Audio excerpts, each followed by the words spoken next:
America ने Ukraine में अपनी एम्बेसी बंद कर दी है। साथ ही यूक्रेन के पड़ोसी 3 देशों ने अपने नागरिकों को सुरक्षित बंकर्स में जाने का आदेश जारी कर दिया है। साथ ही सैनिकों को जंग के लिए तैयार रहने के आदेश दिए हैं। ऐसे में सवाल उठ रहा है कि रूस यूक्रेन जंग के बीच ऐसा क्या हो गया जो परमाणु हमले की आशंका जताई जा रही है, क्योंकि बीते 2.5 साल में ऐसा कभी नहीं हुआ कि अमेरिका ने यूक्रेन में अपना दूतावास बंद करने का आदेश जारी किया हो।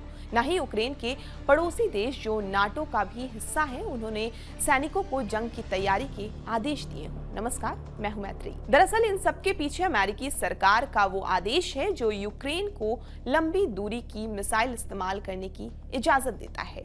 23 फरवरी 2022 रूस और यूक्रेन के बीच जंग छिड़ी थी। तब से अब तक बाइडेन सरकार ने यूक्रेन को ATACMS मिसाइलों के इस्तेमाल की मंजूरी नहीं दी थी।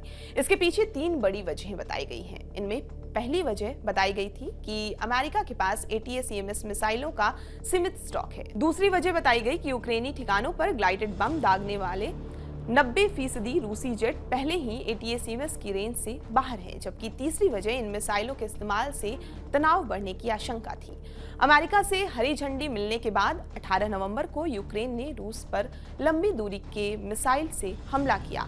19 नवंबर को रूस ने दावा किया था कि यूक्रेन ने पहली बार अमेरिका से मिली लंबी दूरी की मिसाइलें उनके इलाके में दागी है। न्यूयॉर्क टाइम्स की एक रिपोर्ट के मुताबिक रूस के रक्षा मंत्रालय ने कहा कि यूक्रेन ने ब्रियांस्क इलाके में लंबी दूरी वाले 6 आर्मी टेक्निकल मिसाइल सिस्टम यानी ATACMS मिसाइलें दागी, जिसमें से 5 को रूस के डिफेंस सिस्टम ने मार गिराया।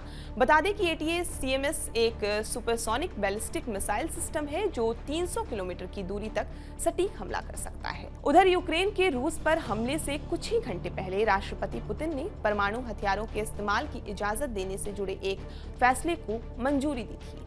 नए नियम के मुताबिक अगर कोई देश जिसके पास परमाणु हथियार नहीं है, अगर वो किसी न्यूक्लियर पावर वाले देश के सपोर्ट से रूस पर हमला करता है तो इसे रूस के खिलाफ जंग का ऐलान समझा जाएगा।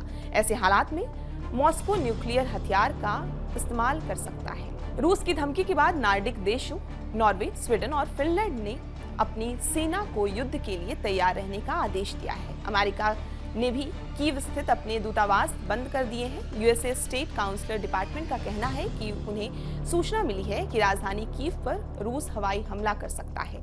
एहतियातन अमेरिकी एम्बेसी बंद कर दी गई है। एम्बेसी में काम करने वाले कर्मचारियों को सुरक्षित स्थान पर जाने को कहा गया है। साथ ही यूक्रेन में मौजूद अमेरिकी नागरिकों को भी सतर्क रहने की हिदायत दी गई है। यूक्रेन में अमेरिकी दूतावास बंद होने के बाद नॉर्डिक देशों को रूसी हमले का खौफ सता रहा है। नॉर्वे, स्वीडन और फिनलैंड में तो भारी दहशत का माहौल है। रूस की धमकी को देखते हुए इन देशों ने अपने सैनिकों को जंग के लिए तैयार रहने के निर्देश दिए हैं। नॉर्वे नाटो के फाउंडिंग मेंबर्स में से एक है। ये देश रूस के साथ तकरीबन 200 किलोमीटर लंबी बॉर्डर साझा करता है। नॉर्वे गवर्नमेंट पर्चे बांटकर नागरिकों को युद्ध के लिए आगाह कर रही है। इन पर्चों में लिखा है कि परमाणु हमले की आशंका को देखते हुए सभी जरूरी तैयारियां कर लें। रेडिएशन से बचाव के लिए आयोडीन की गोलियां अपने पास रखें। साथ ही खाने पीने की चीजें और जरूरी सामान इकट्ठा कर लें ताकि किसी भी आपात स्थिति में बाहर न जाना पड़े। कमोबेश ऐसे ही हालात फिनलैंड में भी हैं। ये देश रूस के साथ 1340 किलोमीटर से ज्यादा लंबी बॉर्डर साझा करता है। रूस की चेतावनी के बावजूद साल 2023 में फिनलैंड नाटो में शामिल हुआ था। अब हमले की आशंका को देखते हुए फिनलैंड सरकार ने एक वेबसाइट लॉन्च की है ताकि युद्ध के हालात में नागरिकों को आपात मदद पहुंचाई जा सके।